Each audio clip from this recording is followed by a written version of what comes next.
দ্বিতীয় বিশ্বযুদ্ধে হিটলারের নাজি বাহিনীর কাছে একের পর এক ইউরোপীয় রাষ্ট্রগুলো যখন আত্মসমর্পণের সারিতে যোগ দিচ্ছিল, যুক্তরাজ্য মুখোমুখি হয় তার অস্তিত্ব সংকটে। আত্মসমর্পণ নাকি যুদ্ধ? প্রথম বিশ্বযুদ্ধের ক্ষয়ক্ষতি আর 30-এর দশকের গ্রেট ডিপ্রেশন কাটিয়ে উঠতে না পারা যুক্তরাজ্যের অনেকেই যুদ্ধ এড়াতে হিটলারের সাথে শান্তি চুক্তির কথা ভাবতে থাকে।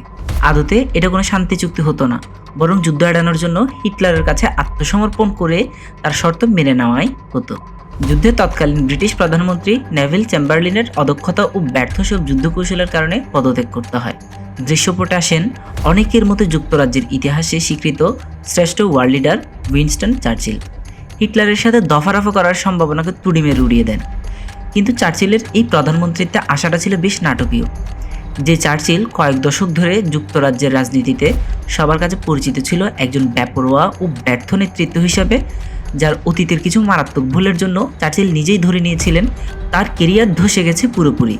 সেই তিনি কিভাবে কোনো নির্বাচন ছাড়াই যুক্তরাজ্যের প্রধানমন্ত্রী হয়ে উঠলেন, কিভাবে সে তার ভেঙে যাওয়া কেরিয়ারে কামব্যাক করে যুক্তরাজ্যের ইতিহাসে হয়ে উঠল সবচেয়ে যোগ্য একজন। আমরা আজ সেই গল্পটার একদম শুরু থেকে জানব। আর ঠিক একই সময়ে কিভাবে তিনি ভারতবর্ষের লক্ষ লক্ষ মানুষ হত্যার সাথে জড়িত ছিলেন এবং তার সাম্রাজ্যবাদী চিন্তাভাবনার কারণে কিভাবে বাংলার প্রায় 30 লক্ষ মানুষের জীবন বলি দিতে হয়েছিল, সেই সম্পূর্ণ যাত্রাটায় আজ আমরা জানব। ব্যক্তি চার্চিলকে আমরা যুক্তরাজ্যের একজন মহানায়ক হিসেবে নয়, বরং তার পুরো জীবনের যাত্রা, অর্জন ও ব্যর্থতা, হারিয়ে যাওয়ার পর কামব্যাক এবং তার এই যে সব ধরনের অন্ধকার দিক, যা না জানলে মানুষ চার্চিলকে পুরোপুরি জানা সম্ভব হবে না। চলুন শুরু করা যাক।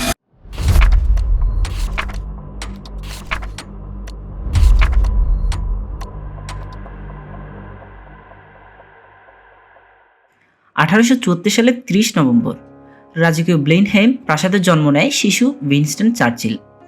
এই শুরুটা শুনেই তাকে বিশেষ সুবিধাপ্রাপ্ত সন্তান মনেই হতে পারে, যেহেতু তার জন্মটা একটি প্রাসাদে। কিন্তু ব্যাপারটা ঠিক তেমন হয়ে ওঠেনি চার্চিলের জন্য। তার বাবা লর্ড ব্র্যান্ডলফ চার্চিল ব্রিটেনের কনজারভেটিভ রাজনীতির নামকরা একজন রাজনীতিবিদ। শিশু চার্চিলের সাথে যেন সবসময় একটা দূরত্ব থেকে গেছে তার। আর তার মা জেনি জ্যারোম, একজন আমেরিকান সম্ভ্রান্ত নারী, ছিলেন বেশ গ্ল্যামারাস। কিন্তু শিশু চার্চিল মায়ের কাছ থেকেও ইমোশনালি বঞ্চিত ছিল। পারিবারিক ঘনিষ্ঠতা বঞ্চিত চার্চিল তার স্কুলেও একাকিত্ব নিয়ে স্ট্রাগল করতে থাকে। তার একাডেমিক ফলাফল সবসময় মাঝারি রকমেরই ছিল। কিন্তু জীবনের এই সময়টা থেকে চার্চিলের ভেতর আরও একটা জিনিস অঙ্কুরিত হতে থাকে। সেটা হলো কোনো কিছুতে ইস্পাত কঠিন দৃঢ়তা ও অপ্রতিরোধ্যভাবে দিগন্ত থেকে দিগন্ত অ্যাডভেঞ্চারে বেরিয়ে পড়ার তীব্র আকর্ষণ। তার ভেতর দানা বাঁধতে থাকে নিজেকে প্রমাণ করার এক তীব্র ইচ্ছা, যা নির্ধারণ করে দিয়েছিল তার নিজের ও খোদ ব্রিটেনের নিয়তি। আস্তে আস্তে সে গল্পের দিকে এগোনো যাক। চার্চিলের বাবা তাকে বাতিলের খাতায় ফেলে দিয়েছিলেন এই ভেবে যে এই ছেলেকে দিয়ে খুব বেশি কিছু হবে না। এর বিপরীতে অভিযানপ্রেমী চার্চিল যেন তার সান্ত্বনা খুঁজে নিয়েছিল ইতিহাস, বক্তৃতা ও ইংরেজি ভাষার মধ্যে বুঁদ হয়ে থেকে। রয়্যাল মিলিটারি একাডেমি সেন্টহার্স্টে সে ভালো করেছিল, তার শ্রেণীতে 8ম স্থান দখল করেছিলেন এবং প্রবেশ করেন সামরিক কর্মজীবনে। একজন তরুণ অফিসার হিসেবে চার্চিল বিপজ্জনক সব অভিযানে নির্ভয়ে ঝাঁপিয়ে পড়ত। ব্রিটিশ সাম্রাজ্যে তার সুনাম ছড়াতে থাকে। সে ভারত, সুদান ও দক্ষিণ আফ্রিকার যুদ্ধে যোগ দেয়। দক্ষিণ আফ্রিকায় ব্রিটিশ সাম্রাজ্যের বিরুদ্ধে বয়ের যুদ্ধে বন্দী হয় চার্চিল, তার নিজের দলের সৈন্যদের পালাতে সাহায্য করতে গিয়ে। 1 মাস বন্দী থাকার পর সে পালাতে সক্ষম হয়। এরপর নিরাপদ দূরত্বের জন্য তাকে পাড়ি দিতে হয় 480 মাইলেরও বেশি পথ, যার বেশিরভাগই পায়ে হেঁটে। এই ঘটনা তৎকালীন ব্রিটেনে শিরোনাম হয়ে ওঠে এবং চার্চিলের জন্য বয়ে আনে বিশাল এক পরিচিতি। বয়ের যুদ্ধে চার্চিল মূলত যুদ্ধের সংবাদদাতা হিসেবে কাজ করতেন, কিন্তু এই ঘটনার পর 1899 সালে তিনি ব্রিটিশ আর্মিতে যোগ দেন 2nd লেফটেন্যান্ট হিসাবে। কিন্তু নিজেকে প্রমাণ করার যে তীব্র আকাঙ্ক্ষা, তার সামনে সৈনিকের পোশাক চার্চিলের জন্য যথেষ্ট ছিল না। তিনি আরও অনেক বেশি প্রভাবশালী হতে চান। তাই যেহেতু তিনি ইতোমধ্যে বয়ের যুদ্ধের মাধ্যমে বেশ পরিচিত মুখ, তাই মাত্র 25 বছর বয়সে 1900 সালে তিনি রাজনীতিতে যোগ দেন এবং পার্লামেন্টে একটি আসন জিতে নিতে সক্ষম হন। এরপর চার্চিল যুক্তরাজ্যের রাজনীতিতে আবির্ভূত হন একজন অকপট ও বুদ্ধিমান, কিন্তু একই সাথে অনেকের মধ্যে একজন বেপরোয়া ব্যক্তিত্ব হিসাবে। 1904 সালে তিনি তার দল কনজারভেটিভ পার্টি ত্যাগ করে লিবারেল পার্টিতে যোগ দিলে বেশ আলোড়ন সৃষ্টি হয়। কেউ কেউ তাকে একেবারে বিশ্বাসঘাতক হিসেবে ডাকতে শুরু করে, কিন্তু চার্চিল সেসব কানে তুলেননি। রাজনীতিতে চার্চিলের প্রমোশন অনেক দূর গিয়েছিল। মাত্র 37 বছর বয়সে তিনি হয়ে ওঠেন নৌবাহিনীর প্রধান কর্তা ব্যক্তি, ফার্স্ট লর্ড অফ দ্য অ্যাডমিরাল্টি। কিন্তু তার এই অতিমানবীয় আবির্ভাব হঠাৎ ধসে পড়ে প্রথম বিশ্বযুদ্ধের এক ঘটনার মধ্য দিয়ে। 1915 সাল সারা বিশ্ব প্রথম বিশ্বযুদ্ধের ভয়ঙ্কর থাবার নিচে হাঁসফাঁস করছিল। জার্মানদের অন্যতম শক্তিশালী মিত্র অটোমানদের ঠেকাতে চার্চিল এক উচ্চাকাঙ্ক্ষী পরিকল্পনা প্রস্তাব করেন। দুঃসাহসী নৌ আক্রমণ চালিয়ে ডার্ডানেলস প্রণালীর নিয়ন্ত্রণ নিয়ে অটোমানদের পরাজিত করা। চার্চিলের মূল চিন্তা ছিল, যদি এতে সফল হওয়া যায় যুদ্ধ খুব দ্রুত শেষ করা যাবে। কিন্তু এই পরিকল্পনা ভয়ঙ্করভাবে ব্যর্থ হয়েছিল এবং এর জন্য দিতে হয়েছিল এক চড়া মূল্য। দুর্বলভাবে পরিচালনা, অপর্যাপ্ত রিসোর্স ও অটোমান ডিফেন্সকে অবমূল্যায়ন, এই সবগুলো ফ্যাক্টর মিলে বাজে রকমের এক পরাজয় হয়। একে বলা হয় গ্যালিপোলির যুদ্ধ। প্রায় 2.5 লাখের মতো অ্যালাইড সোলজার নিহত, আহত ও বন্দিদশা বরণ করেন। এতদিনের জিনিয়াস চার্চিল রাতারাতি বনে যান বেপরোয়া এক জুয়ারি, যার জুয়ার মূল্য হিসেবে চুকানো হয়েছে অসংখ্য সৈন্যের জীবন। অ্যাডমিরালটি পদ থেকে পদত্যাগ করতে তাকে বাধ্য করা হয়। পদত্যাগের পর মাথার উপর বিশাল এক দায় ও অসম্ভব রকমের সমালোচনার মাঝে তিনি আশাহীন হয়ে তার স্ত্রীকে লিখেছিলেন, আই এম ফিনিশড। লাঞ্ছিত চার্চিল মুক্তির সন্ধানে ওয়েস্টার্ন ফ্রন্টে সোলজার হিসেবে যোগ দেন। যুদ্ধের কাদামাটি ও নরহত্যার ভিড়ের মধ্যেও তিনি ভুলে থাকার চেষ্টা করেন এই গ্লানির কথা এবং খুঁজতে থাকেন মুক্তি। এরপর চার্চিল পলিটিক্যালি বিচ্ছিন্ন দিন কাটাতে থাকেন। আগের সেই জৌলুস নেই, পার্লামেন্টে খুব একটা আসা যাওয়া নেই, কাঙ্ক্ষিতও নন কারো কাছে তেমন একটা। তার মৃতপ্রায় পলিটিক্যাল কেরিয়ারকে কোনোরকমে বাঁচিয়ে রেখেছে গ্যালিপোলির পূর্বেকার গৌরব। কিন্তু প্রথম বিশ্বযুদ্ধে খলনায়ক হিসেবে প্রতীয়মান হওয়া চার্চিলই হয়ে ওঠেন দ্বিতীয় বিশ্বযুদ্ধের এক মহানায়ক, যিনি হিটলারের চূড়ান্ত হিটলার হয়ে ওঠার শুরুর দিকেই নাজিদের গতিবিধি খেয়াল করে বলেছিলেন তারা যুদ্ধের প্রস্তুতি নিচ্ছে, তারা ইউরোপের নিরাপত্তার জন্য হুমকি। কিন্তু এই কথা শুনে বরাবরের মতো সবাই চার্চিলের কথায় কর্ণপাতই করল না। কিন্তু সবাই ভাবলো ভার্সাই চুক্তির অন্যায্যতার ক্ষোভ থেকে হয়তো নাজিরা ফুঁসছে, যা চাইলেই রাজনৈতিক সংলাপের মাধ্যমে সামলানো যাবে। ভার্সাই চুক্তি হলো প্রথম বিশ্বযুদ্ধের পর যুদ্ধের ক্ষতিপূরণ হিসেবে জার্মানির উপর বিপুল পরিমাণ এক ঋণের বোঝা চাপিয়ে দেওয়া হয়েছিল। তাই অনেকেই ভাবতে লাগলেন হিটলার হয়তো সেই ক্ষোভ থেকেই ছোটখাটো কোনো প্রতিশোধ বা কোনো রকম অস্থিতিশীলতা তৈরি করতে চাইছে। তেমন আহামরি কোনো কিছুই হয়তো হবে না। কিন্তু চার্চিলের এই ওয়ার্নিংয়ের কয়েক বছরের মধ্যেই নাজিদের আগ্রাসন দেখে সারা ইউরোপ চমকে ওঠে। হিটলার বাহিনী রিনল্যান্ড আর অস্ট্রেলিয়া দখল করে নেয় তাদের সামরিক ও রাজনৈতিক প্রভাব খাটিয়ে। এরপর 1938 সালে দাবি করে বসে চেকোস্লোভাকিয়ার সুডেটেনল্যান্ড। ব্রিটিশ সরকার, যার প্রধানমন্ত্রী নেভিল চেম্বারলিনও তা মেনে নিয়ে পলিসি অফ এপিসমেন্টের পথ ধরলেন। পলিসি অফ এপিসমেন্ট হলো যুদ্ধের রাতে শত্রু দেশের দাবি মেনে নেওয়া। হিটলার তার সাম্রাজ্যবাদী মানসিকতা থেকে জার্মানির আয়তন বাড়াতে চাইছিল, কিন্তু তার এই এজেন্ডাকে সে ন্যায্যতা দিয়েছিল এই বলে যে সুডেটেনল্যান্ডের বেশিরভাগ মানুষই জার্মান ভাষী এবং তাদের উপর চেকোস্লোভাকিয়ার সরকার নির্যাতন চালাচ্ছে, তাদেরকে রক্ষা করা তার দায়িত্ব, তাই সে এটা চাইছিল।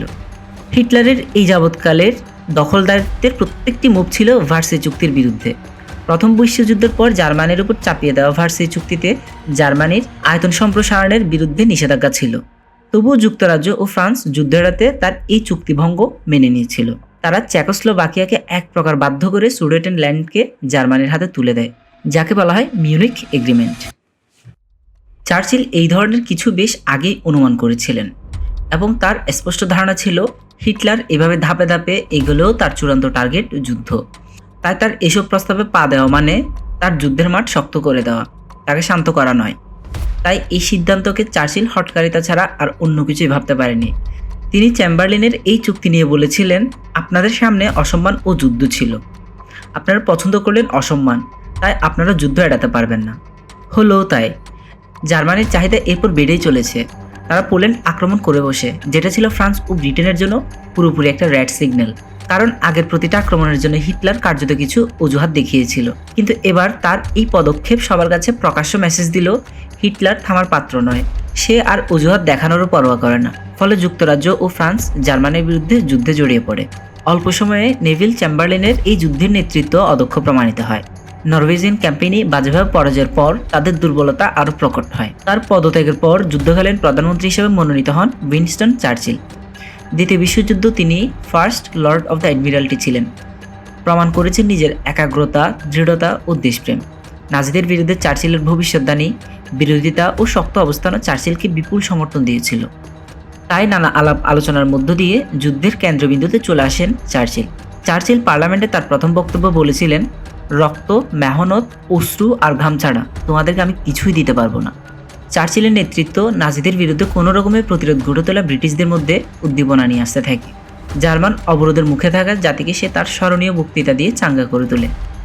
আমরা যুদ্ধ করব সৈকতে, ল্যান্ডিং গ্রাউন্ডে, আমরা যুদ্ধ করব মাঠে আর রাস্তায়, আমরা লড়াই করব পাহাড়ে, আর কোনোভাবে আমরা সারেন্ডার করব না। তার এই উক্তি এখনও ব্রিটেনে শ্রদ্ধার সাথে স্মরণ করা হয়।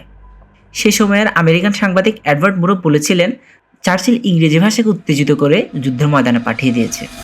যুক্তরাষ্ট্রের প্রেসিডেন্ট রুজভেল্টের সাথে পার্টনারশিপের মাধ্যমে চার্চিল আমেরিকান সমর্থন নিশ্চিত করেছিল। ল্যান্ড লিজ প্রোগ্রামের অধীনে সামরিক সহায়তা পেয়েছিলেন। যুক্তরাষ্ট্র ও সোভিয়েত ইউনিয়নকে নিয়ে গ্র্যান্ড অ্যালায়েন্স বানিয়েছিল, যার কাছে হিটলার পরাজিত হয়। ব্রিটেনের আর্মি ও নেভিকে দক্ষতার সাথে পরিচালনা করেছিলেন। ফলে দ্বিতীয় বিশ্বযুদ্ধে নাজি বাহিনীর পরাজয়ের পিছনের অন্যতম নেতা চার্চিল তার কেরিয়ার থেকে প্রথম বিশ্বযুদ্ধের গেলিপোলির দাগটুকু ঢেকে দিতে সক্ষম হন। কিন্তু মজার ব্যাপার হলো, নাজিদের বিরুদ্ধে বিজয়ের কারণে যে চার্চিলকে পশ্চিমা সভ্যতার রক্ষক বলে প্রশংসা করা হয়, যুদ্ধ পরবর্তী নির্বাচনে সেই চার্চিলই পরাজিত হয়। যুদ্ধবিধ্বস্ত দেশের মানুষ যুদ্ধোত্তর সামাজিক সংস্কারকেই গুরুত্ব দিচ্ছিল, যেটা অফার করেছিল চার্চিলের প্রতিদ্বন্দ্বী ক্লিমেন্ট অ্যাটলির দল।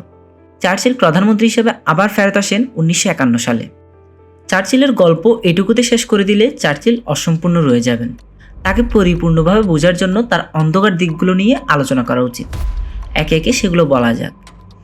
যে নাজি মতাদর্শের বিরুদ্ধে চার্চিল লড়াই করেছিলেন, সে নাজি মতাদর্শ ছিল বর্ণবাদী, বৈষম্যবাদী ও নিষ্ঠুর সব অপরাধের উপর দাঁড়ানো।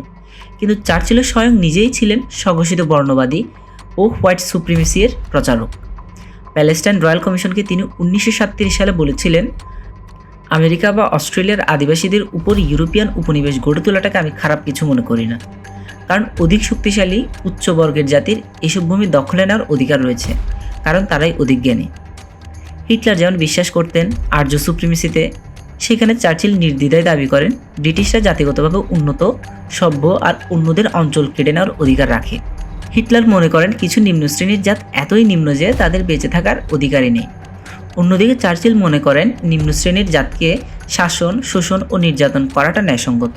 আর চার্চিলদের মতো এসব উপনিবেশবাদী মানুষদের চিন্তাভাবনার কারণেই সংগঠিত হয়েছিল লক্ষ লক্ষ মানুষের হত্যাকাণ্ড। আর চার্চিলদের মতো চিন্তাভাবনার মধ্য দিয়েই ইউরোপিয়ান সাম্রাজ্যগুলোতে লক্ষ লক্ষ হত্যাকাণ্ডের বৈধতা দেওয়া হয়েছিল। তার হাতেই লেগে আছে ভারত উপমহাদেশে 30 লক্ষ মৃত মানুষের দীর্ঘশ্বাস। যে দ্বিতীয় বিশ্বযুদ্ধে চার্চিল তার জন্মভূমি ব্রিটেনের জন্য ইতিহাসের সেরা একজন ওয়ার লিডার হিসেবে আবির্ভূত হয়েছিলেন, সেই একই দ্বিতীয় বিশ্বযুদ্ধের সময়ে চার্চিলের অধীনে থাকা ব্রিটিশ সাম্রাজ্য ভারতবর্ষের বাংলায় প্রায় 30 লক্ষ মানুষ দুর্ভিক্ষের কবলে মৃত্যুবরণ করে।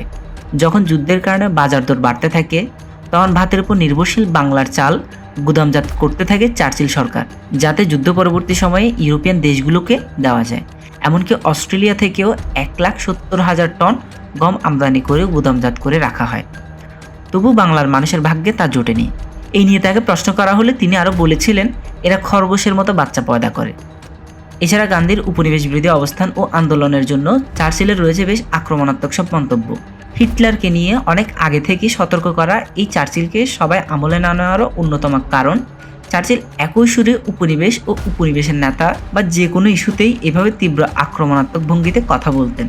চার্চিলের ভারতবর্ষ ও উপনিবেশের মানুষজনের অধিকার আদায়ের বিরোধিতা করা শত শত বয়ান আজকাল একটু ঘাটলেই পাওয়া যাবে। ব্রিটেনের সার্বভৌমত্বের জন্য একাগ্রতা নিয়ে রুখে দাঁড়ানো চার্চিল ব্রিটিশদের কাছে ইতিহাসের একজন দেবদূত হলেও উপনিবেশগুলোর জন্য মর্মান্তিক স্মৃতি তৈরি করেছে। কিন্তু আশার ব্যাপার হলো, ব্রিটেনের শিক্ষিত সমাজে চার্চিল প্রশ্নাতীত নয়।